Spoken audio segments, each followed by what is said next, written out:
दोस्तों ये 5 IPOs आने वाले हैं। 100% का लिस्टिंग गेन मिला मुझे। ஐபிஓல முதலீடு பண்றதுங்கிறது மக்கள் another exciting IPO coming out. டெய்லியும் நிறைய ஐபிஎஸ் ஓபன் ஆயிட்டு இருக்கு. இதுல ஒரு வின்னிங் ஐபிஓ எப்படி பிக் பண்ணணும்னு நீங்க தெரிஞ்சுக்கணும். இந்த 5 பாராமீட்டரை மறக்காம ஃபாலோ பண்ணிக்கோங்க. ஃபர்ஸ்ட் ஒன் பாத்தீங்கன்னா மோட்னு சொல்லக்கூடிய அந்த பிசினஸோட ஸ்ட்ரென்த். அந்த பர்டிகுலர் கம்பெனி பாத்தீங்கன்னா அந்த செக்மெண்ட்ல ஒரு யூனிக் பிளேயரா இருக்காங்களா அப்படின்ட்டு பாத்துக்குங்க.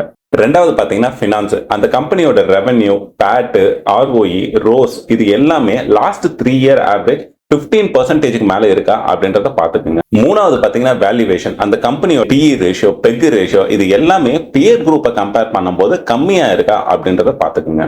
நெக்ஸ்ட் அந்த கம்பெனியோட ப்ரொமோட்டர்ஸ் மினிமம் 50% ஷேர்ஸ் ஹோல்ட் பண்ணிட்டு இருக்காங்களா, அது பிளட்ஜ் பண்ணாம வச்சிட்டு இருக்காங்களா அப்படின்றத பாத்துக்குங்க.